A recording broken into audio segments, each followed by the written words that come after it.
Hello and welcome back to another edition of the Creamsicle Chronicle podcast. My name is JT Olson. With me, as always, my co-host, Garrett Ballard. Garrett, how you doing? I am running on fumes. Had an early morning this morning for work, but hey, got to record the podcast. Can't not let that happen. Glad to be here as always. Looking forward to talking some offensive skill position prospects. Oh yeah, we love what we do, but it's no doubt a grind at times. It's a labor of love, but you know, we want to have the most educated, informed opinions we possibly can. Otherwise, what's the point of having a podcast? If you're just going to come up and Correct. say anything, you got to Yeah. have some substance to it. So, these are the sacrifice that Garrett is making. Yeah. My day job starts at 3:30 in the morning, so I have time to watch prospects in the afternoon. Fred Moore, thanks for tuning in. We Good appreciate you. evening. Thank you. That also reminds me to flip to the comments. Yes, I you always do forget. that. I will flip back and forth to the score of the Red Wings game as our playoff hopes are circling the drain.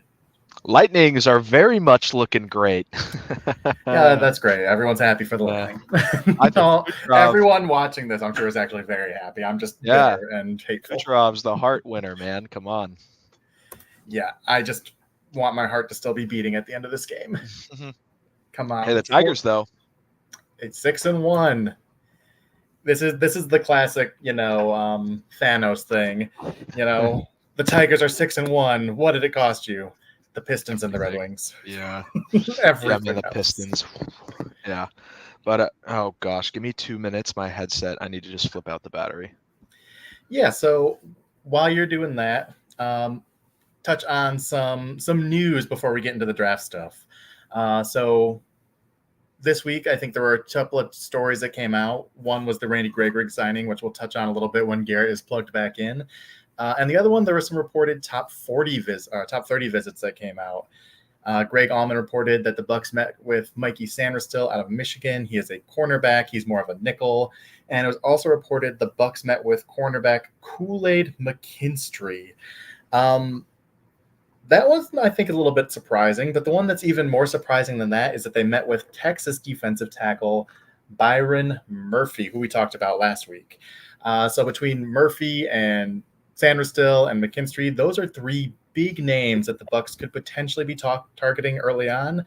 Two of them, I think, are a little bit a smokescreen, and one of them, I think, is an absolute legitimate, excellent fit. That Sanderstill one's got me excited, man. I think that's a super good fit. I would assume that's the one you think is the legitimate fit. We talked about it a little bit. I think it was your combine mock draft, if I'm not mistaken. You had him. Might have been. Yeah, you had him mocked to the Bucs, I think, in the third round. And that's I think just a sweet pairing there.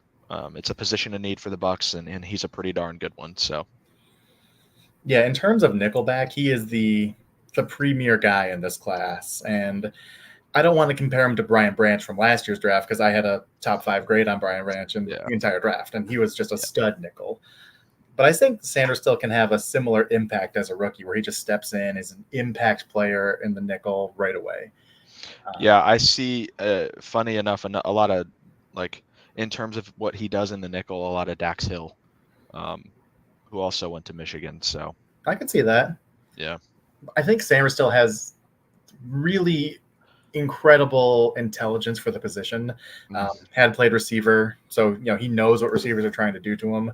Or opposing offenders have pointed out that he's always calling out plays, and I think that's part of his ball production. He had 6 interceptions last year. yeah. He's just so smart, and his hands are good. Having played wide receiver, he's an absolute playmaker at a nickel. Yeah, and I think the thing that stands out to me with kind of that Dax Hill vibe is the aggression when he's attacking the ball. If he sees that he can make a break, he takes the opportunity, right? He's go, go, go, and it pays off for him. What are your thoughts on the other two guys, Kool-Aid and Byron Murphy? Yeah, Kool-Aid, I understand, right? I get why they would bring him in. He's a good player. I'm a fan of Kool-Aid McKinstry. We'll talk about him more next week. But I just don't really see corner in round 1 being a possibility, and that's where he's projected And then again, we talked about Byron Murphy last week. I think he's a good player, but I think there are better options on the table. And I don't think if you're sitting there at 26 with um, Byron Murphy and a potential, Laiatu Latu who's getting fallen, seems like he's dropping down a little bit because of those injury concerns. A lot of mocks with him in the mid to late 20s. We're sitting there and JPJ's there, or someone like Troy Hunt, who I don't think he'll be there anymore, but I don't think you can pass up on any of those guys, or a player like Byron Murphy, when you've given so much attention to the interior defensive line in past years, and it seems to be in a good spot. I think you can look at it in round one, or not round one, later on, but who knows? Yeah, and this podcast we found out last week is lower on Byron Murphy than consensus. A lot of the draft world sees Byron Murphy as defensive tackle 1, possibly a top 15, top 20 pick. And for Garrett, it is his DT3. And last week it was my DT3, but actually I went back and I watched Michael Hall earlier this week, who was Garrett's DT2, and I put him above Byron Murphy as well. So Murphy is my DT4. So not in love with the idea. Not necessarily not in love with the player. I think he's a good player who I have concerns about. But I mean, you got Kalijah Kancey, who's an undersized defensive tackle, and it works because he's so skilled with his hands and he's so twitched up. He can stunt, he can twist, he can do anything. Murphy isn't really that guy. So I don't want 2 undersized defensive tackles, especially with one who I don't trust as much to play those games up front. So I'm all the way out on Murphy as a Buccaneer. Yeah, I mean, did I hear you say DT4? Yes, he did land below Hall and Fisk and Michael Hall. Newton. Yes. Look at that, a Garrett Ballard recommendation. Yeah, you were absolutely right on him. Hall ended up as my DT3 just below Fisk. I mean, they are like neck and neck on my board. But yeah, Hall is really good. Yeah, I think the upside's pretty substantial, so I like it a lot. And here's my thing on Kool-Aid McKinstry. I could see a world where the Bucs take a corner in round 1. It'd have to be a specific corner. It's either Quinyon Mitchell, who will probably go in the top 15, or Cooper DeJean, who I think would be an excellent fit with what Todd Bowles wants to do. Yep. Kool-Aid McKinstry, I just don't think is the skill set the Bucs are looking for. They're trying to get a little bit more away from that man-to-man where he's probably better than he is in zone. And he doesn't hit their athletic thresholds. I saw today his RAS score. I think it was from his pro day because I don't think he did the combine. But it was in the 7s. So athletically speaking, he is definitely not what the Bucs are looking for. If they went in that direction, it would be a massive outlier. Yeah, and again, when we bring up these testing numbers, it's pretty much for the top 100 picks. The Bucs look for athletes and anything. What's the threshold for tier or round 1? It's like they don't go less than a 9 or something like that.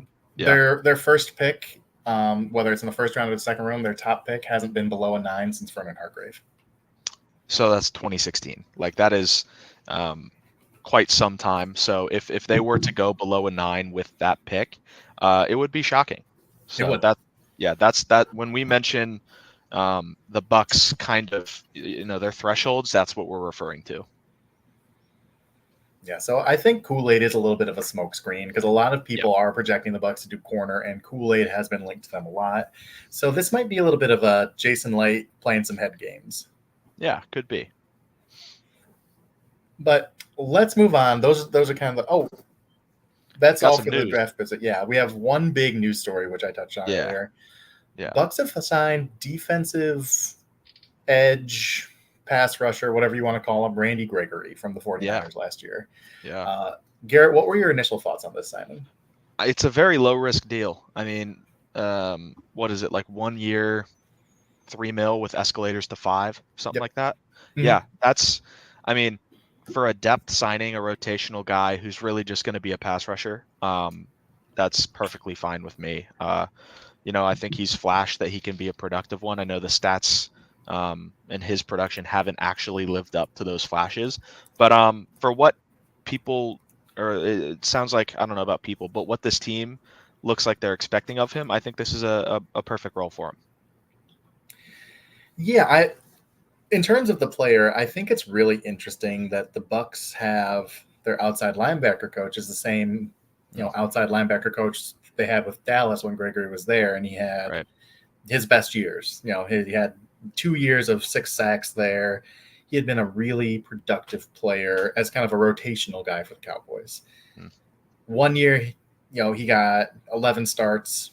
That was his 6-sack year. He had another one as a depth piece. So they're familiar with him in that room. They know what he can do, and they wanted to bring him in. So that says something about the character, says something about the talent. Having that inside insight there, I think, says a lot. And Jason Light loves getting another Nebraska guy in that room. Levante David, not feeling so alone. Trey Palmer. Here's my other thought that came with this signing. Sure. I feel like just by sheer numbers alone, edge drops a little bit in terms of priority. And that's not to say they don't still need one, because obviously Randy Gregory at 31 is not the future of the pass rusher there. But you got 4 guys with Yaya Diaby, Joe Tryon-Shoyinka, Anthony Nelson, and Randy Gregory. Sure. You could absolutely go into next year with those 4 and feel okay. Like, you feel good about Yaya taking a jump. Maybe JTS takes a jump. He's still young and developing. Gregory is a designated pass rusher. You could absolutely make a case that this is a good enough group to go into the season with. And I think more than anything, it doesn't force them to make a pick. If they're not in love with the value at 57 for Marshawn Nealand, they don't have to take him there. If he falls to the 3rd round, then you take him. But they're not forced into doing anything with an edge, because now they don't have a star, but they have 2 legitimate waves of depth, and you feel good about both of them. Right. I that thought did cross my mind. That said, I think if you're sitting there at 26, let's just take the 1st round, for example, right? And I don't know, JPJ and Latu are there, and they have Latu a little bit higher on their board. I still think they favor the edge rusher there, right? Mm-hmm. I don't think this bars them from taking one early. I do agree with you, though. If they don't love it, they can pass on it. Right. They don't have to feel obligated to take Chop Robinson if he's the only guy left. And they might love Chop Robinson. They probably do. They might. That scares me a little, the idea of that, but they probably do. But again, they might like Jackson Powers Johnson. Replace Latu with Chop, right? And Chop's a bit lower on their board than Jackson Powers Johnson. They might be like, look, we got Randy Gregory. Like, we like what we got. We can address it later. Sure. We'll go into this year with this group, and then we'll target edge high next year. Yeah. You got options. So, or just like in the 3rd round, you can draft interior offensive line early, and then maybe you want to get a corner. Maybe you want to get a safety. Mikey Sanders still there at 57. And then maybe you get like someone like Jonah Ellis from Utah in the 3rd round, or Austin Booker, plenty of options. Yeah. And I think that's what it gives them, is options. Yep. They can take Latu at 26 and feel great about it, or they could not take an all edge at all this year and feel, exactly, like they're solid with what they got. Exactly. So really like it. Good low risk signing. Familiarity is good. Pass rush ability, athletic ability. I think Todd Bowles is really going to maximize what they have with Gregory. Yep. I don't know if Gregory starts, because I think opposite of Yaya is wide open. Yeah. I think that'll still be JTS's job to lose, but I think he will get a lot of pass rush opportunity. So I wouldn't be shocked if he beat his career high in sacks, going like 6.5, 7 sacks this year. It wouldn't be shocking to me. That wouldn't shock me either. So really like that addition. Again, super low risk, just 1 year deal, does nothing to the long-term vision of this team. Speaking of long-term vision, let's jump into the draft. Another position that maybe, hey, if they pass on edge rusher, they might take a look at one of these. I do think this will be one of their first 3 picks, this position. The big and one? Yeah. Yeah. And we're going to talk wide receivers first. We're going to talk quarterbacks and pass catchers tonight. So that's wide receivers and tight ends. But of those 3, wide receiver, I think, is far and away the biggest need. Clearly. Mike Evans coming back on a 2-year deal. Everybody loves that. No one is upset that Mike Evans is coming back. But it's only a 2-year deal, and he's in his early 30s. He's not a long-term playmaker for the Bucs. He is a 2-year playmaker for the Bucs, and then you just start sizing him for his gold jacket. Right. Chris Godwin entering the last year of his deal. I'm not super confident he'll be back next year because you can't have 2 wide receivers in their 30s or around their 30s making 20 plus mil. It's just, from a team building standpoint, it doesn't make a ton of sense. No, I'm with you. It's definitely not a gimme that he comes back. I mean, a couple of years ago, it was probably pretty sketchy that because there were very serious rumors that he was going to walk, right? But they came and kind of got him back, which is great. That worked out for them, but might not happen again. So going to draft a guy early seems like a likely scenario. And that is a win for this year and for the long-term future, because if you have a early investment in a receiver, you've got Mike Evans, Chris Godwin in the slot, and say a top 50 pick at wide receiver on the other side, and you really like that, and then Trey Palmer's your 4. That's a really deep, talented group of playmakers. Yep. So this is such a deep and talented class of wide receivers. So what we've done so far is we've looked at our top 8 at each position, and we've kind of broken it down. We're going to expand it a little bit for wide receiver because there's just so many to talk about. So we're going to jump that up to 10. So we're going to break our MySpace friend rule, and we're going top 10. So we'll do a is 10, that joke too and then old if for there's you? like guys you wanna. Oh no, that's all right. Yes, but we can clearly, but obviously, yes. Yeah. I think what I was gonna say, thought slipped my mind. Sorry. Oh my gosh. We can do like a hard 10, and then we could talk about some names we like on day 3 or someone that just missed the top 10. Yeah, there are so many. I feel like at 10, I'm cutting out a lot of names that I really like who could all be targeted in the second round, because I look at like my top 15, 16. I think all of these guys could be gone by the start of the 3rd round. So it's just a testament to how good this wide receiver class is. It is crazy. So let's start at do you want to do top down or bottom up? Let's do top down. Yeah, because we know we're not going to get these top guys. So I assume our top 3 are the same in some order. Yeah. Number 1 is Marvin Harrison Jr. I think, there's been a lot of chat about Neighbors potentially creeping his way in there. A lot of people love Neighbors, but Marvin Harrison Jr. I think is the best wide receiver in this class. I think he's the best player in this class. I don't think you can look at him and pick something out that he does poorly. Yeah, I mean, he's 6'4". He runs super fast. He's fluid. He runs good routes. You talk about bloodlines. Marvin Harrison Sr. is one of the 5 best receivers all time, one of the 10 best receivers all time.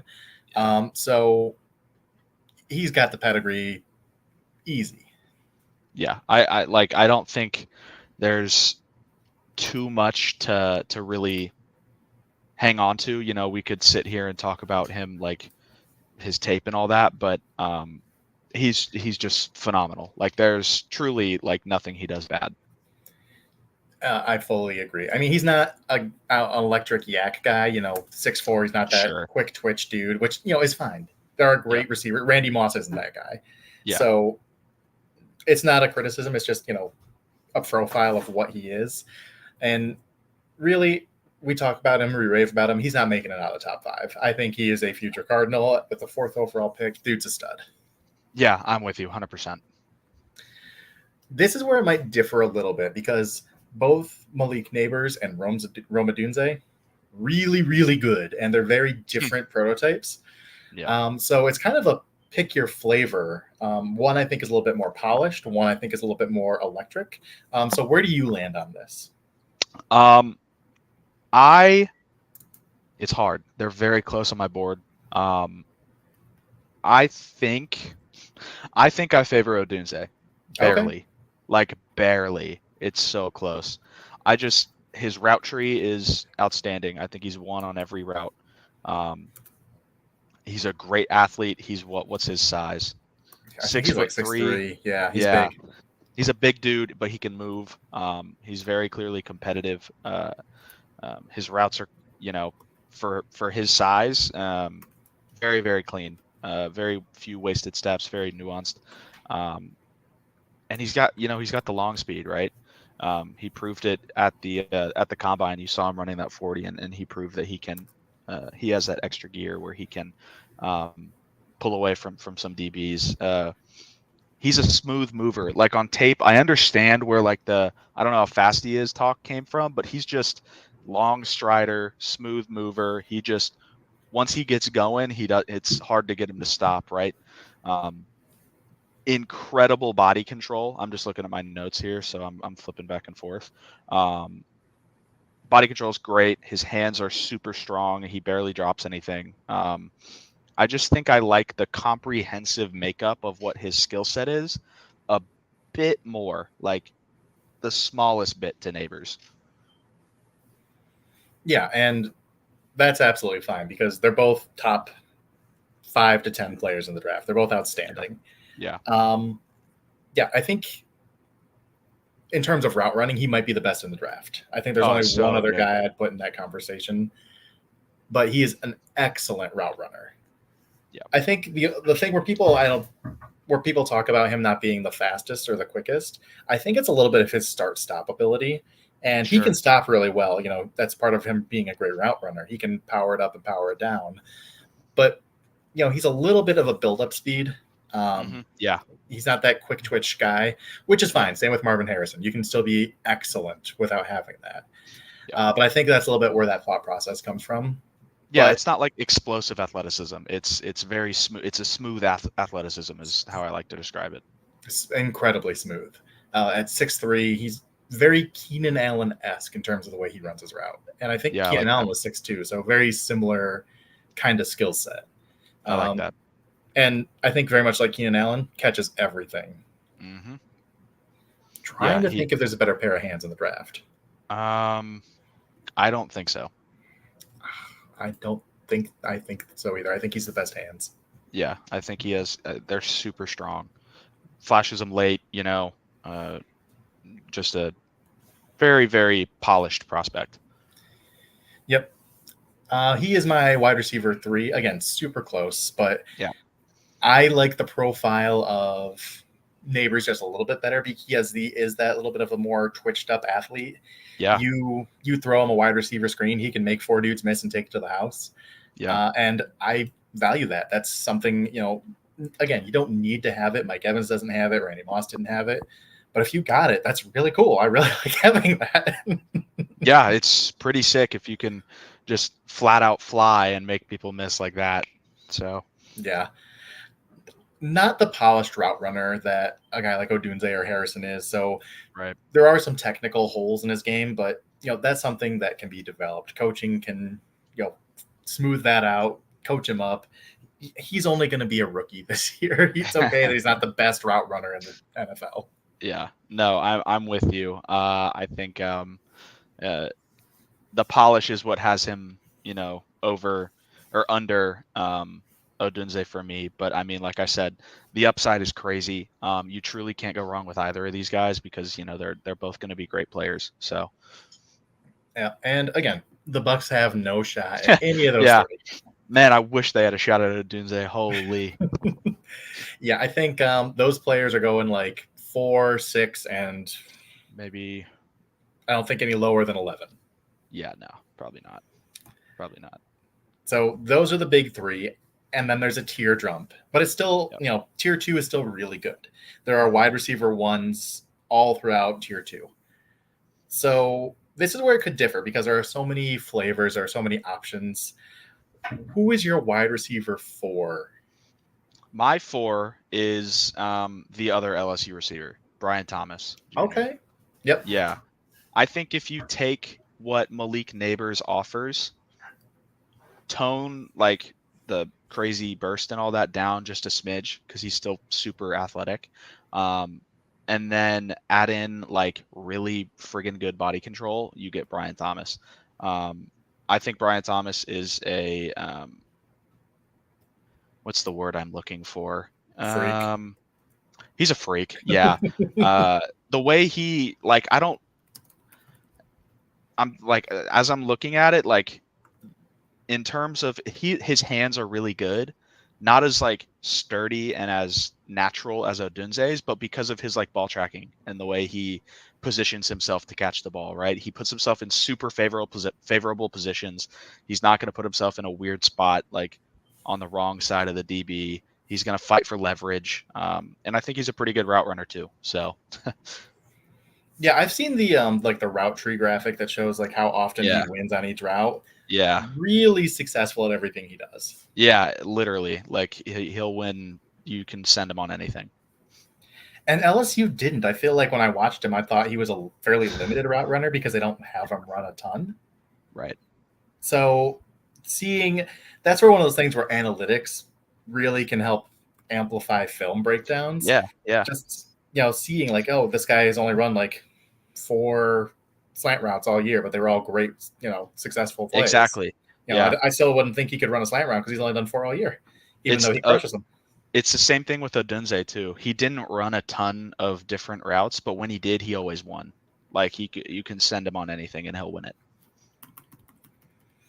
So I called Brian Thomas a freak earlier. Yeah. His RAS. Yeah. Looking at it right here, there are 2. Which one's the more current one? Okay, here it is. The most updated one is a 9.81. Yeah. So I also misspoke, or I did misspeak. When I said tone down the athleticism, I meant shouldn't have said athleticism. It's like the weaving, like the yak kind of thing. Yeah, and to that point, that is the one thing he didn't do was like the agility drills. Yeah. But in terms of explosiveness, tested off the charts. In terms of speed, a 4.33 40-yard dash at 6'2", 210 pounds. Can't teach that, folks. Can't teach that. Big dude running real fast. Yeah, that's pretty nuts. That's like, that's crazy. So, yeah, absolute freak athlete. I wish I saw more in terms of route running, but everything he's done well. And that has to be said over and over again, because when I watch the film, my notes say limited route runner ? And it might just be a coaching decision that he runs limited routes, not a Brian Thomas struggles with other routes. Right. Yeah, I'm with you. I'm 100% with you. I was about to say this is like a DK Metcalf level like athlete in size, but I then remembered DK Metcalf was like 20 pounds heavier. So I was like, And I think DK Metcalf legitimately was a limited route runner because he was as rocked up and fast as he was. He turns like the Titanic. He has a couple of great routes, but after that, it is oof. That was a funny quote. DK Metcalf turns like a battleship. I remember that from the pre-draft process. That was pretty funny, but yeah, but also kind of true. Yeah. His comebacks weren't the best, but hey, he's a good player. So very good player, and I think he's the best comp for a guy like Brian Thomas. Yeah, sure. I mean, like you said, DK was probably a more freak athlete. He's bigger, but similar profile. Big, fast, limited route tree from what we've seen. My thing with my only hang up with that is Thomas. I don't think it's a limited route tree like we were talking about due to inability. Yeah, just a usage thing. Yes, yeah. So I think his route tree will grow in the NFL pretty quickly. Yeah, and I don't know that the Bucs will have a shot at him because I think he is a pretty Yeah. wide consensus wide receiver 4. Yeah. Because athlete. Yeah. The 6'3", 210, 4'3" is gonna get him drafted pretty high. He's your 4? He is not. I'm actually a little bit lower on that, but Oh. that was before I got some of the analytics thing, kind of seeing Sure, his that's success fine. rate on different routes. Yeah. So I might tweak that when I go back and do my final kind of rechecks. Sure, that's fine. My number 4 is A.D. Mitchell. Yeah, he's my 5, so we just flipped. Yeah, so he's similar kind of skill set, big, fast, very athletic. I'm trying to look up his RAS right now. Yeah. It's going to be high. Yeah. Okay, so 9.97. That's really good. Yeah, that's okay. Wide receiver out of Texas. He's 6'2", 205, so very similar size to Brian Thomas. 40-yard dash, he ran a 4.35. He didn't do the agilities either. So athlete-wise, very similar. The only thing that Thomas did that Mitchell didn't was the bench press, and that's what made Thomas a little bit lower in terms of RAS. Right. I really like the way A.D. Mitchell plays the game. He has this really underrated ability, I think, to power it up and power it down at different times. And it's not a skill set that's really brought up when we talk about, all the things people are good at. But I remember when I watched Christian McCaffrey for the first time at Stanford, he had this awesome ability to hit the hole, get into space, power it down a little, and then the angle changes and power it up to full speed and break away. It's just one of those things where you have all the ability to where you can shift gears and still dominate. That just enhances what you can do because you can run away from people. Yeah. Sorry, finish your thought. I was just going to say, I see that in A.D. Mitchell. Oh, okay. The reason I have him like one slot lower than Brian Thomas, do you think he's boundary only? Yes, but I think the same thing about Brian Thomas, really. Okay. I think that's where they're at their best. Oh, definitely where they're at their best. I think Brian Thomas might have a little bit more ability to slide inside. I think I'm a little bit higher on his route running than you are currently. I'm going to have to go back and rewatch it. Yeah, I just think that's our difference right now. Yeah, and watching it, I do think I was higher on Mitchell's route running because I think Texas, showcased it more. Yeah, sure. That's fair. I really like what A.D. Mitchell brings in terms of physical profile. His contested catches are really good. I think his routes are mostly good. I think all the ability in there to be very good. Yeah. I've heard some people question his effort, which, that's not something I had a concern with when watching him, but, people who are more connected than me, they probably have more insight than me. There might be something to that. I have no concerns with it watching him play. Yeah, I mean, I don't know. That's the jobs for the scouts. Yep, that's just one of those things that we're not in those rooms. We aren't talking to these people. We don't get to know them as players, as humans. So I don't want to base my opinion on something secondhanded. Yeah. So I'm just going to take what I see on the field, and that's a heck of a football player. Yeah, he's pretty good. When we say this is a great class, it's truly a awesome. All these guys, we just went through 5 names. They could all go top 20. I think they will. Easily. Yeah. Yeah. I think all of them will go top 20. Yeah. It's pretty nuts. It's a outstanding class.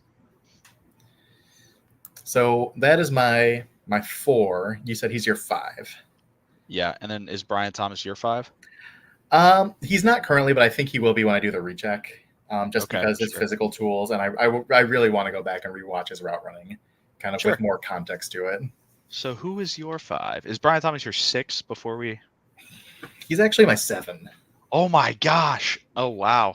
But let me check my overall board, because they're all super high. I think really high of all. No, that's fine. So I would have we probably have similar guys between 6 and set. Like I think 5 and 6. Probably. They're all top 30 for me. Yeah, that's for sure, 100%. So yeah, we've gone through my 5. So who's your 5? My 5 is Ladd McConkey. Lad, I have him at 6. Yes, this is a Ladd McConkey Stan account right here. Yeah, love Ladd McConkey. We talked about Rome Odunze being the best route runner in the class, and I said there's maybe one guy who might be there with him. That'd be Ladd McConkey. Yeah, he's outstanding. This is not like it's oh my god, it's such a played out joke at this point. He's sneaky athletic. Yeah, I'm just like, all right, man, everyone says it in every reply, give it a break. The dude is just flat out good. Like I have a friend who, we'd watch football games. He's like, man, Ladd McConkey, what a name. That guy's going to be selling insurance in 2 years. I'm like, it's like, that guy's going to be a 2nd round pick in 6 months, bud. He's like, no. I'm like, yeah. I mean, with a name like Ladd, you expect him to like own a tavern. Come on down to Ladd's for a pint. Yeah, exactly. Yeah. He lives in like Boston. But no, he is a legit athlete. He ran a 4.3 at the combine, and you see it on tape. He runs by people. He's not just sneaky fast. He's legit fast. Yeah, he's just a fast guy. The double moves are crazy. Oh my gosh. Oh yeah, because you have to bite on that first move because he's such a crisp route runner. Yeah. And then as soon as you do, he's gone. Yeah, it's a touchdown. Love the versatility. Can play quarterback if needed. No, but I'm a big fan of Ladd McConkey. Yeah, and it's worth noting the Bucs have Georgia's former wide receiver coach as their wide receiver coach now, so there's a lot of familiarity there. I think he would make a great slot receiver for the Bucs. I think he struggles a little bit with pressure, with the press at the line of scrimmage. Sure. So physicality is a little bit of an issue for him. But if you put him in the slot, he's off the line, he's not getting hands on him. He is really just an assassin. He just cuts a defense up, and there's really not much you can do to stop him if you don't get hands on him. Yeah, I mean he's going to eat you alive. That free release is it's free, truthfully. Like he'll get yards. My only concern with his fit with the Bucs is if they do draft Ladd McConkey, are they going to abandon the plan that Liam Cohen came in and said pretty much immediately of Chris Godwin going back to the slot? Or do you think they would try and push Ladd out to the boundary? Or just a mix of both? I think it'd be a mix of both. I don't think they put Ladd on the boundary as much. I think it'd be Godwin in the slot, then you bring in Ladd, you bump Godwin outside, or you're going to have 3 on one side, or, you're going to have, 2 wide receivers on each side, and you got 2 slot receivers. They're going to mix and match, and they're really going to try and utilize as many weapons as they have. And then if Godwin leaves next year, you already got your slot guy to replace him. Yeah, no, I hear you. I think that's probably the right course of action. So, yeah, I'm very high on Ladd McConkey. I think he's a little bit of a CeeDee Lamb light. Because I remember having the same criticisms of CeeDee Lamb, like super good route runner, super good hands, doesn't really deal with physicality super well, maybe limited to the slot, but we'll see how it goes. He's a better athlete than CeeDee. Yeah, I think you're right. He's definitely faster than CeeDee. Yeah. CeeDee might have jumped higher. I don't know, but I'd have to look it up. But Ladd's jumps were good, not great. They were in the 7s, high 7s. Yeah. Wait, when I said, I think Ladd is my. You said 6. He's my 7. Sorry. Okay. No. Yeah. Who is your 6 then? Because you said Mitchell was your 5, so you're on 6. It's Xavier Worthy. It's the other Texas receiver. Oh, okay. Yeah, that speed, man. It's hard to look by. I mean, you see guys like Jalen Waddle, Tyreek Hill just tearing up the league. Hell, even who did the Marquise Brown, right? Like he's not even on the same level as those guys, and he got a nice deal from Kansas City. You can't look over that speed, and it's truly just lethal. And when you're looking at a receiver, there's a lot of. I love what Ladd McConkey can offer. And the route running is elite. there's like Xavier Worthy can change a game in one play. And that's really important. I think that upside and that ability is hard to come by. And when it's there, I think you got to take it seriously. Yeah, and when you talk about speed, he ran a 4.22, so almost a 4.1 at the combine. No, he ran a 4.21. He what? broke the record officially. This red car says 4.22 4.22 under. So yeah, 4.221. That's 4.22 unofficial. And just say, oh, okay. Oh yeah, here's another one, 4.221. So yeah, like when you talk about the fastest wide receiver ever, that would be Xavier Worthy. Yes. So that like it's and it's not like he's a tiny dude, right? He's like 6 foot. What are you measuring at 6'1", something like that? 5'11". Oh, so Texas lied. Shocker. But still, like that's an all right size. It's an all right height, but we got to talk about his weight. Yeah, he's beanpole. 165. Yeah, it's when I see that and when I think of what he's able to do, like, yeah, he's gonna get pushed around, but that's only if they can get their hands on him. Yeah, and that's my concern with Worthy and why he didn't make my top 10. So I'm a little bit lower on Worthy because of that weight. It just scares me. You talk about play strength. He can bounce off of his own guy and just like fly back 5 yards, it feels like. Yeah. He does not have the play strength to play through contact. And it makes me a little worried. I don't feel like he's John Ross. We saw how he was so fast and he was a top 10 pick. I'm not going to say that about Worthy because I think his game is more developed, but I have fears at that size. Sure. No, that totally makes sense. It's definitely not a frame that is traditionally successful in the NFL, right? I mean, John Ross, like you said, but I am 100% willing to bank on that speed, given the circumstances. Game on. We see your comment. We appreciate you tuning in. I will try and find a better background. I put the cyber one up because I record in my kitchen and I don't want y'all to have to look at my dirty dishes. But I will take that constructive criticism. We'll see if we can find something a little bit more appealing. We appreciate you. All right. So we got your 6. Did we do my 6 yet? Let me count down. No, we didn't. We've done yeah. I'm done with my 7 because Ladd McConkey was my 7 too. So okay, and Brian Thomas is my 7. So we just need your 6 and we're good. So my 6 is Keon Coleman. Yeah, he's my 8. Keon Coleman is a big body wide receiver. What did he measure in at? I think he was like 6'4", 220. I can pull it up if you want to talk about him. And you look at his profile and it comes off as possession receiver. Big body, great contested catch rate, great hands. But what really makes him stand out to me is foot quickness. Yeah. His background is college basketball. He did that at Michigan State. He played for Michigan State before transferring to Florida State this year. And his foot quickness is excellent, especially at his size. So he measured in at 6'3" and 2/8, 213. 213, so a little trimmer than I expected him to. Sure. But still plays with physicality, plays an above the rim kind of game, contested catches. That's all his wheelhouse. Yeah. So to back that up, he jumped 38 inches in the broad. So that contested catch, that meet at the catch point kind of thing is definitely his skill set. He did not do agilities at the combine.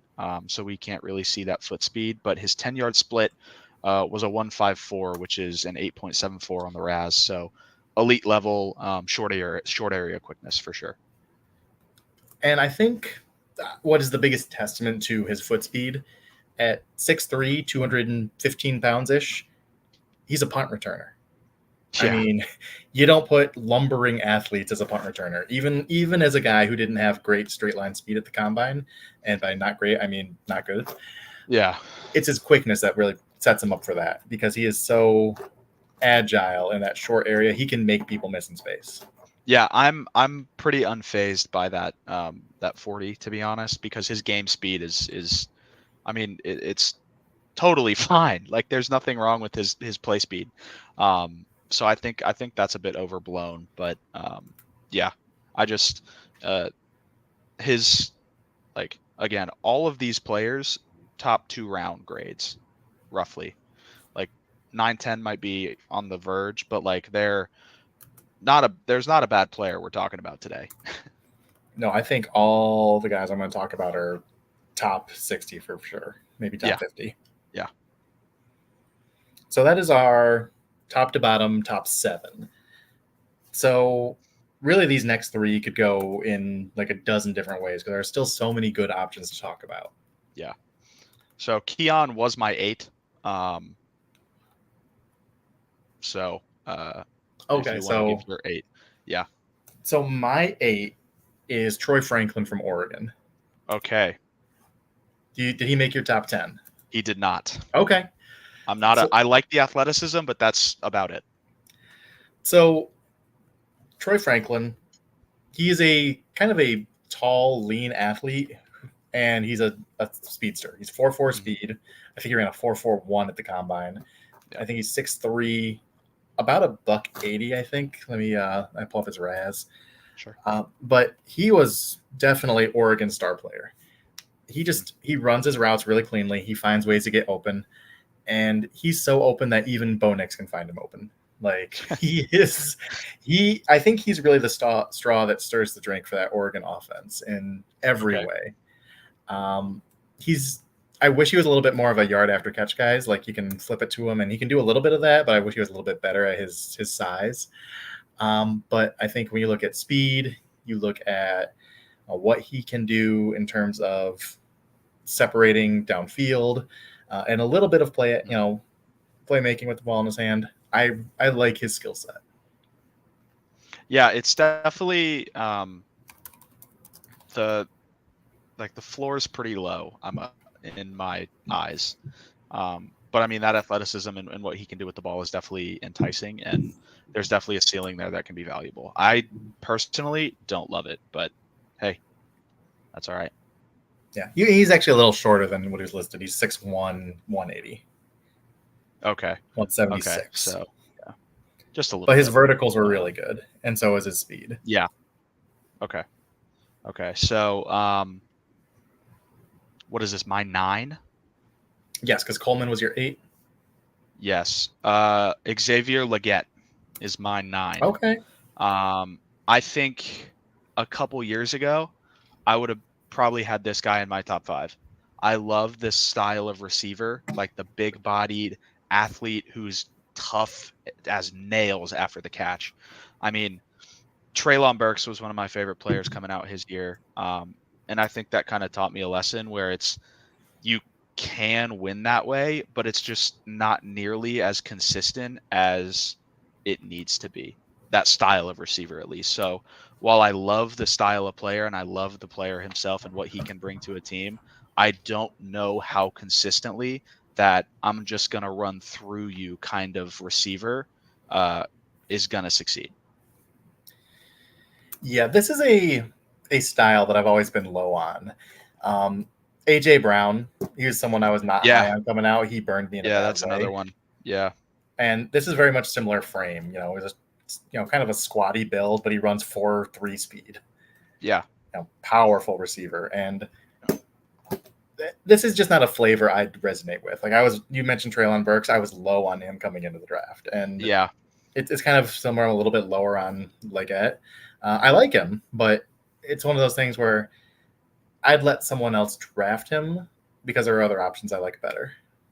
Oh, yeah. For the Bucs, I don't love it because I think he's a slot, and I think he has a toughness to go in the slot, but I don't know if he's what's the word I'm looking for? I don't love the route running and the ability to shake people. It's not super nuanced. Stiff. It's a bit stiff. Yeah, it doesn't really sink his hips too well. He's like you said, squatty build is, he's rocked up and, he runs like it. So it's a very unique style of wide receiver that I've kind of shifted my view on recently because of guys like Treylon Burks. Learning like 1 year you like a guy, he might fizzle out. You got to learn why and then adjust. So that's what happens. Yeah, and we've seen the high end of how it works with AJ Brown, and we've seen the low end and how it doesn't with Burks. And Yep. and odds are Leggett lands somewhere in the middle of that. Right. But we know this frame, this style can work in the NFL. Yeah, I mean, another like Laviska Shenault, another style of guy that's like that. I loved Laviska Shenault. Didn't pan out. Who's the dude in Carolina right now? Funny, Laviska Shenault's also in Carolina, I think, or at least was. Marshall. Yeah, Terrace Marshall. I mean, I think he was a bit better. Like, I think he was a lankier frame. But no, I'm talking about Mingo, the kid from last year. Oh, okay, yeah. Yeah, I liked Mingo. Didn't really do anything this year. A similar, from what I recall, at least, I might be wrong here, but like that kind of shorter, heavier guy who's going to run through you.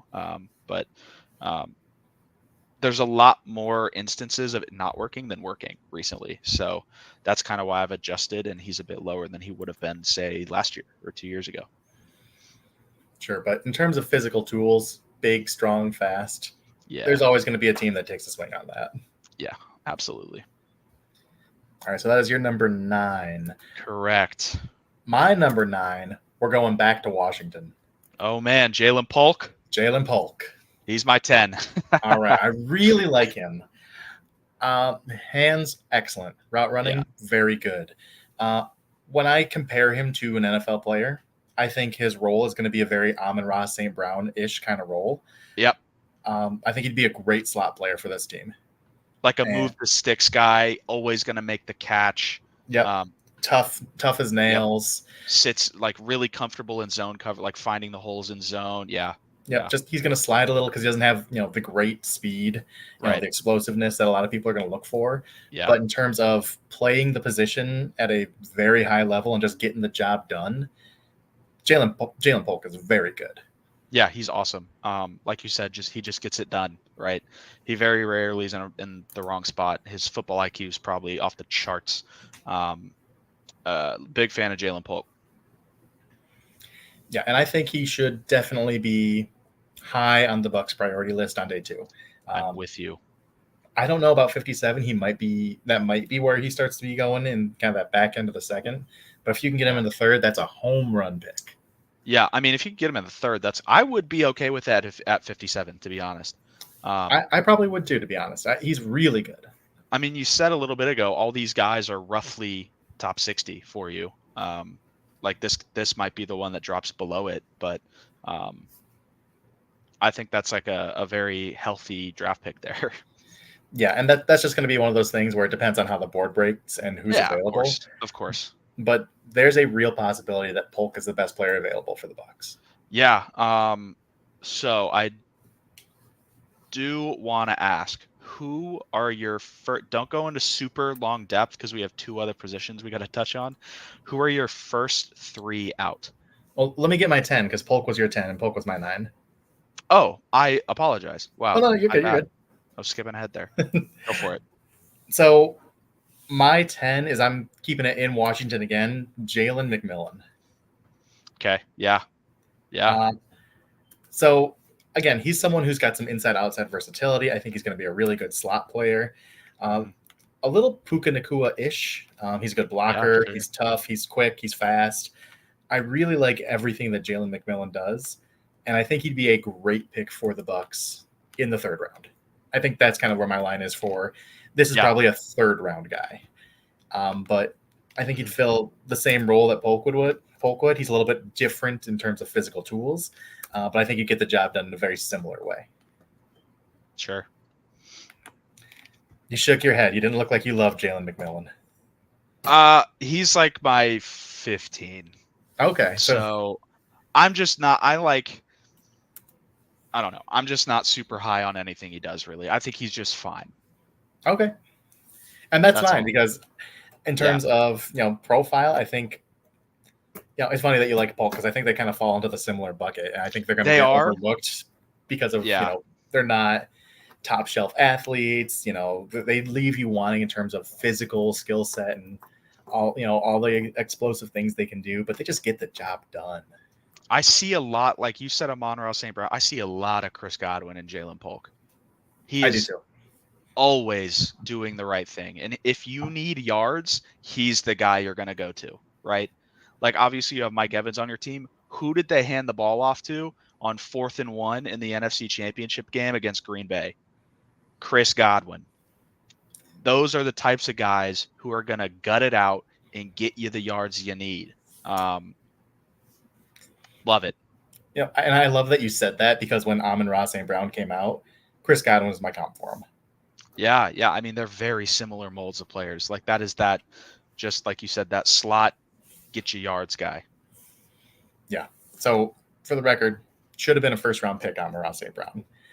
I still don't understand how he fell to the 4th. Yeah, I had him way higher than they drafted him for sure. It's just absolute craziness because we had the vision of that slot assassin. Yeah, you can see it. Like you if you have it on the team you watch, you're like, hey, I recognize that. It's like the Leonardo DiCaprio thing. It's like, hey, and what's it called? Once Upon a Time in Hollywood. We got one of those at All Pro. He does that same thing. Yeah, I know what that is. Yeah. Mm-hmm. Yeah. So that's gonna round out our top 10s. So I'm gonna hang that same question back to you. Your first 3 out.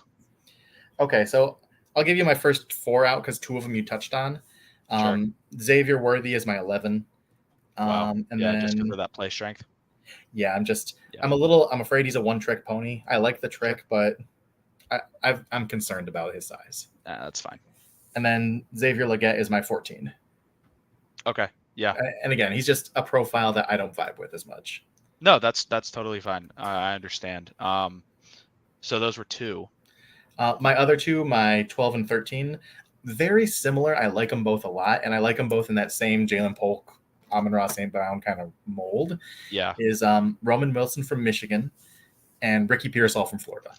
Yeah, that's Ricky's my 11, Roman is my 12. So those were my first 2 out. And then my third out might be a bit of a surprising one to you. Javon Baker from UCF. Okay. Did you watch him? I did. He's actually my lowest rated wide receiver that I've watched. That's really funny. So sell me on him because I couldn't get into him. Yeah, I'm typically not a huge fan of that mold of receiver, that like kind of bigger, like I'm not a big Brendan Rice guy this year, that Malachi Corley kind of thing where they play big, right? Let me pull up my notes. I closed it. Yep, I'm really bad with this. You do that. I'll read this comment. Guys, in this draft, who could be able to step up if Godwin is not re-signed next year? I think these are the guys we're kind of touching on right now. The Jalen Polks, Roman Wilsons, the Ricky Pearsall. I think these are all day 3 targets who I think would really thrive in that same Chris Godwin role. Yeah. So to go back to Javon Baker, he's a bigger guy, but I think his route running is super. I don't want to say nuanced because I think it can get better, but it's like aggressive. It's like very, very just like, boom, I'm going to do that. But, it's like, and he's good at it. I think he's sneaky yak. I think he's a guy that can make plays in traffic and then get out of it a little bit more than he might seem. So I think I don't view this guy anywhere near like the same mold as those guys we just talked about. I think this is very much so only an outside receiver. And that's obviously limiting. But I think if you're looking for a guy to kind of play behind Mike Evans or opposite Mike Evans on certain sets, Javon Baker could be that guy. Yeah. And for me, one thing I love in a wide receiver, and it's a must-have, essentially, you got to have juice. You got to have burst. You got to have some speed to you. And I just didn't see it with Baker.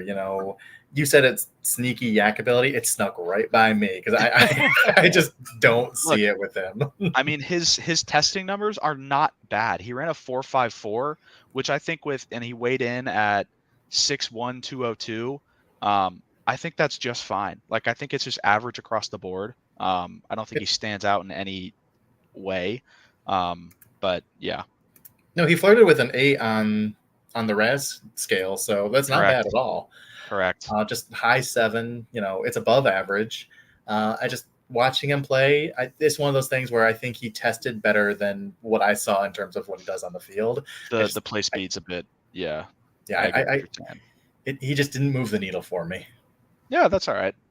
How many did you watch total? I think I got 17. Okay, okay, cool. So the only I two I got didn't mention were Malachi Corley, who was my 15, and Malik Washington was my 16. I have Malik Washington at my 15, Corley at my 16, and then I have McMillan at my 14. Or no, switch them. McMillan's 15. Who do I have at 15? Washington's 14. There we Okay. go. So I want to touch on Malachi Corley really, really fast. I know we're stretching that long. Yeah. Because he's someone the Bucs have met with, and I think in a top 30 interview, and he's been linked heavily to Tampa Bay. Do you remember the old Packer wide receiver / running back? I think his name was Ty Montgomery. Yeah. I see a lot of that when I watch Malachi Corley. Not a true receiver. He's not a great route runner. He can do some running back stuff. He's really a gadget player, and I think a good offense coordinator can do a lot with him. Yeah. But I think Ty Montgomery was very much a piece, a specific gadget piece. And you didn't really plug him in the starting lineup for anything. You just brought him off your bench for 15 plays and you did cool stuff with him. I see a similar profile for Corley, and a lot of people have compared him to Deebo Samuel, who's very much that same kind of fun piece to play with. Yeah. I think Deebo is just a lot better. Yeah, he tries to play that role of like a big receiver, like that bowling ball kind of thing. I don't love it. Yeah. And that makes sense because he's a former running back. I mean, he's as much running back as he is a wide receiver. Yeah, I think if you want someone to do that, I would feel way better trying to do that with Leggett. Yeah, and I think Corley has a little bit more agility to him, but I'm higher on Leggett than I am Corley. He might have agility to him, but if you're trying to get him to be like that Deebo Samuel role, you almost want someone that's going to get rolling and just not stop, rather than someone that's going to try and shake you, in my opinion. Sure, because I mean he's more agile, but I don't think he's explosive agile. I think right. Give me Jalen McMillan or Ricky Pearsall by a mile. Yeah. No, definitely. But yeah, that's gonna round us out. Sorry. You're good. You're running on fumes. Oh my gosh. Yeah. Let's quickly go through our top 5 quarterbacks and our top 5 tight ends. Well, we're shortening those lists because we did go long on wide receivers. And I think quarterback is a very quick conversation because 4 of the top 5 are probably going to go in the top 5 picks. Let's just use this as a chance to kind of talk about the top quarterbacks in general. Who do you like? How do you rank them? And then we'll talk about our 5th guy and who that might be. Number 1, Caleb Williams. Great player. I get some of the concerns, but I think the positives outweigh them pretty heavily. 2, Drake May. Don't understand why he's getting hate. Super weird to me. I think if you're trying to rank Jane Daniels at 2, praise Jane Daniels because he's also really friggin' good rather than dissing Drake May, because there are a lot of things that people are saying about Drake May that are just false and don't make a lot of sense to me. Like, he's terrible off script, which is maybe the dumbest thing I've ever seen. That guy might be the best operating off script in the class. 3, other than maybe this guy, Jane Daniels, freak athlete. You're not going to be able to teach that. Run, pass, anything. Really, really good. 4, JJ McCarthy. He's not going to blow you away with anything, but I think he's better than the other people, which is not a resounding positive note, but I think he's fine. I don't think he's worth the top 5 pick. Definitely not, but it is what it is. And then are those your top 4? Before I go on to my 5th. They're my top 4, a little bit different order. Okay. But number one, I'm Caleb Williams. There is nothing he can't do throwing the ball. He is one of the best pure throwers I've ever seen. Yep. Just a little bit concerned with his maturity in terms of his decision making, trying to do too much at times. Yeah. Will turn it over as a result. Not in terms of maturity that, he wears lip gloss and paints his nails. I don't care about that. Who but, cares? just in terms of decision making, I think he has room to grow up a little bit. Sure. My number 2 is Jaden Daniels. I think he's the highest floor of any of these top 4. I think he can be an absolute great game manager. I look at him as Jared Goff passer with Lamar Jackson running, which in itself makes a very high ceiling. So I'm really in on that. It's going to depend on situation, who can utilize that skill set. But the skill set itself, I really like. 3 is Drake May. I fully agree with you. People are criticizing him, and he's great. He does some of the most high-level throws in this class, and that includes Caleb Williams. Yep. My only issues with him, his deep ball is a little bit inconsistent, which is, not my favorite thing for a quarterback to struggle with. And his mechanics can be a little bit wonky at times. Yeah, that's definitely true. Honestly, I've compared him to, and this is going to sound like a knock, but it is no way a knock. I've compared him to Jameis Winston because he's a similar build. He's more mobile, but Jameis was sneaky mobile at times. And, Jameis struggled with the deep ball, and he did some really high-level stuff at times. Yeah. So I think he's the best version of Jameis Winston. I don't want that to sound like a knock on Drake May. I don't think Drake May is the I don't really care where the ball goes type of quarterback, but like you said, best version of Jameis. Yeah, and he does have some questionable decisions in there, so he's got a little bit of that. But what quarterback doesn't? Yeah, he's not like Jameis just chucking it up sometimes. Yeah. And then a pretty clear gap after those 3, and then JJ McCarthy is my 4. Yeah. He's someone I was high on early, and I went back to like my pre-draft and I put it out there. I think I'm really going to like JJ McCarthy, and that scares me because I never like to want, like Michigan players.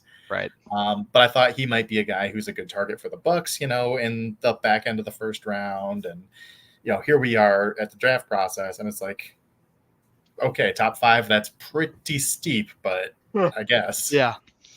Yeah. Definitely. So those are my top 4. Okay. Number 5. Who do you got? So there's a lot of conversation between Washington's Michael Penix and Oregon's Bo Nix. I have neither. Is it Hendon Hooker? No, I have Spencer Rattler. Oh, sweet. Me too. Oh, cool. Me too. I was kind of nervous you were going to say Hendon Hooker. I won't lie. No, not Hendon Hooker, because he's already you're talking about big arm Joe Milton. Oh, Joe Milton, the other Tennessee quarterback. Yeah. Oh, dude, I want to love Joe Milton. I really do. He can throw the ball 90 yards. He has a cannon. Yeah, but he's not good at anything else. But no, he's awful. But I really want to I can never quit his talent. Sure. Yeah. But yeah, Spencer Rattler. Cool. Yeah. Questionable decision maker at times, but he's got all the arm talent you would want. He's a little undersized. I think he's like 6'1", kind of Baker-ish in size. Mm-hmm. But there's a reason he was getting number 1 overall hype a couple of years ago. And it's because the talent is there. Yeah. The game itself was not there a couple years ago. I was one of the first people on my timeline to really say, wow, Spencer Rattler kind of stinks. Why are we talking about him number 1 overall? Yeah. But here we are like 2 or 3 years later. And it's like, hey, Spencer Rattler. Not bad. 3rd round pick. Sure. Yeah, I can roll with that. Yeah. I'm a, like for where he's at, I'm a fan of Spencer Rattler now for sure. I think as like a backup spot starter guy, he could be pretty good. So. Yeah. And I think he could absolutely develop into a starter.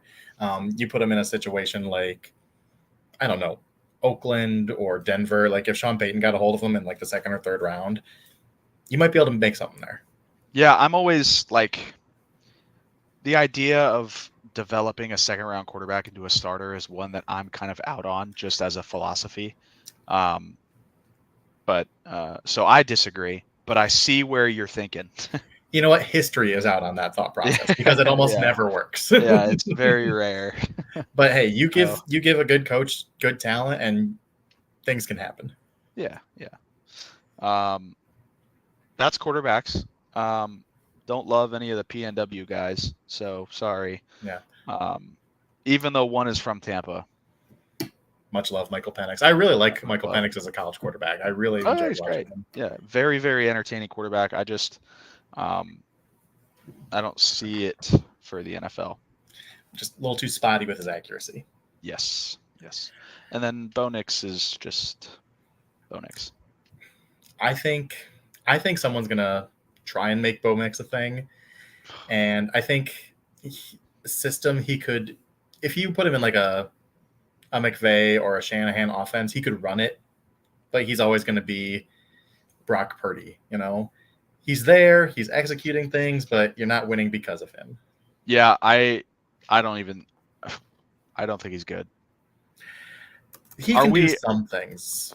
Are we under the same premise that it's Penix and then Nix? I really think it's going to be a system thing. Like Penix can do more. He can elevate more around him. Pure talent. Penix by a long shot. Okay. All right. Yeah. Then we're cool. Okay. Yeah. I think Nix can just operate certain offenses better than Nix can operate them better than Penix certain offenses. Yeah.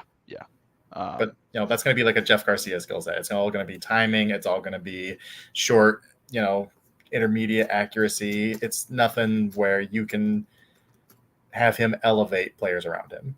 Sure. So that is quarterbacks. Tight ends. Tight ends, number one with a bullet, not even close, Brock Bowers. Not even a question. Yeah, he's probably a top 3 player in this draft. I think it's top 5 at worst. Yep. It's amazing. I was gonna say, just what a good blocker he is for his size. And what it's nuts. He's like Sam Laporta as a pass catcher and Gronk almost, it feels like, as a run blocker. Yeah, he's mean. He's mean. He is mean. He truly, I think a lot of people view him as just a receiver, which I think is it's definitely a compliment to his ability to catch the ball, but it's a slight on his ability to block. For sure. He's a beast of a blocker, and he's only like 6'3", 240, so he's smaller for a tight end, but he just bodies people. Yeah, it's pretty cool. And that could just be the college game, but probably a part of that. But yeah. We see 300-pound tight ends don't do what he does as a blocker. Exactly. Yeah, exactly. All right. Then a huge, massive drop off. I think it's like 50 picks to my next tight end. Sure. Who is your tight end 2? I have Theo Johnson. Okay. All right, Theo Johnson, my tight end 3. Yeah. Talk about a mean blocker. Man, Theo Johnson is crazy. Love the blocking. I don't think the receiving's there quite yet, but that athleticism, man, how could you not bet on that? I'm willing to bet that he becomes a terrific receiving, just all-around tight end in like 3 years. Yeah, that is so the George Kittle profile coming out. Yeah, elite blocker, elite athlete. Let's see what happens. Oh, look, he's a star. Yeah, shocking, right? Yeah. How did that happen? Yeah. Theo Johnson, same profile. Elite of the elite athletes. Yep. And great blocker. So at worst, he's a tight end 2 with incredible upside. Yeah. So, yeah, if there's one guy I want the Bucs to take a swing on in terms of tight ends, it'd be Theo Johnson. Who is your number 2? My number 2 is Kansas State tight end Ben Sinnott. He's my 3. Perfect. Sinnott, he's a really good athlete too. I think he's a little bit more of a receiving threat at this point in his career. He's a gritty blocker, former walk-on, kind of a self-made man, and he just does everything really well. There's nothing about him that I don't like. I don't think he's super explosive or super dynamic as a pass catcher, but I think he's going to be just a super well-rounded guy, very dependable in all aspects of the game. Yeah, no, I'm with you. It's funny because he doesn't do anything great, but he's an elite athlete. Yeah. So that carries some weight in that argument for sure. So I know there's technically his routes aren't elite or his blocking is not elite, but the athleticism is elite. So he does have something that he can hang his hat on at the next level. Yeah. His testing number surprised me a little bit, but it was a pleasant surprise. Yeah. Oh my God. The jumps were crazy. Yeah. Okay, so that was my 3. You need your 3, correct? Mine was Theo Johnson. Man, wow, look at that. It all circles back. Yeah, I think unlike the receivers where it's like a million different flavors, I think the top guys in the tight end group are pretty straightforward. Yeah, yeah. Do you have anything to add to what we talked about earlier with Theo, or? Nope, love them. Yeah, Blocking, athletic ability, check. Sign me up. receiving's not quite there, but it will be. Watch. I think the only thing I will say that we didn't mention before, if you get him moving like side to side on like crossing routes, he can be a great receiver. Yeah. But when you get him to like the top of his stem on running a route, it's like he stops, thinks about what he has to do, and then tries to cut. Like, Yeah, I hear don't know ya. what's going on there. Yeah, it's a bit weird. Yeah, but if you just Definitely not a. say, run that way, he can do that. Yeah. Now, if you were to take the blocking of Theo Johnson and the receiving of my next guy, might be the best tight end prospect of all time. Who's your next guy? It is Jatavian Sanders. Okay, he is my 4 as well, but 4 and 5 are really close for me. Yeah, freaky receiver, dude. Like his ability to catch things like vertically is very, very insane. But Yeah, what did he test at? I think it was good. Like I think his athleticism was pretty good. I just think he's pretty raw. I think there's a lot of upside there, but it's going to take a little bit to get there. Yeah, there were times I didn't think he was a great athlete when I was watching him, but he is a receiving tight end. Yes. He tested a 5.6 RAS, but his 40 was good. Yeah. So like I said, vertically, you're set. Yeah, but his jumps were not good. Yeah. And then he only did his shuttle. He didn't do a 3-cone. So but that was solid. It was above average. Yeah. I think you see that on tape. I think you see the vertical, like the 40 is like his vertical receiving is the best part of his game. So that checks out. Yeah. And I think you have the same 5 as I do. And I think he's a very different. I like him in like the short and underneath stuff. Yeah. Really good route runner, really solid blocker. You can move him around different spots. That's Cade Stover from Ohio State. Yeah. I see Cade Stover a lot like Cade Otton. Just kind of gonna come in, do his job just fine. Like obviously there's going to be some hiccups and some lapses, but at the end of the day, if you need him to make a catch, he can catch it. If you need him to block, he'll be able to block well enough. So I kind of see them in a similar view, and I see them around the same range too. Yeah, actually, I really like that comparison. I think that is a really good way to describe him. Very Cade Otton-esque. Yeah. Good athlete, not a spectacular athlete. Good pass catcher. Solid blocker. It's a good, reliable tight end too, is what it is. Yeah, I think that'd be a really good niche for Cade Stover and for Cade Otton. But we're making do at tight end 1. A great guy to pair with him is Theo Johnson. Yeah, that's a great compliment. I love that. Man, I don't know when Theo Johnson's going to get drafted. It's hard to say. I think it'll probably be who was that guy that the Colts drafted a couple of years ago? He was a freak athlete. Yeah, Jelani Woods. Yeah. I think he went in the 3rd round. Kittle went in the 5th round. So Theo Johnson will probably go in the 4th, I'll say. Theo Johnson is also much better of a blocker than Jelani Woods was. Yes. So, yeah. Yeah. But I really liked the potential of Woods, but the 3rd was still rich. Yeah. So I'll say maybe late 3rd, early mid 4th, probably. That was the Cade Otton year. The Bucs had like 3 tight ends they liked, and it was Trey McBride, Cade Otton, and Jelani Woods, and 2 of them got drafted day 2, and then the Bucs had the 1st overall pick in the 4th round, and they drafted Cade Otton with it. Not a bad pick, I mean, obviously. I think that's like a great pick for the 4th round. Like, again, solid tight end 2 in the 4th round. I mean, that's a very, very good pick. Yeah, and he's a starter for this team, and he's made some plays. He's a big piece in the playoffs. Yeah. I don't dislike Cade Otton. He's solid, but he'd be very, very good as a depth piece. He's upgradable. The position's upgradable, that's for sure. But, I think that is going to do it for this episode of the Creamsicle Chronicles. And if I apologize if it seems like we were kind of rushing through that last little bit, I am about to fall asleep in my chair. When I say I woke up early for work, that was not a joke. But Yeah, hey, we like I typically don't said, want to push it more than an hour. We yeah, get a full hour on the receivers, which yeah, I think is time well spent. yeah, it's fine. I'm not going to complain about that. Like I said, got to come on here and do the show anyway.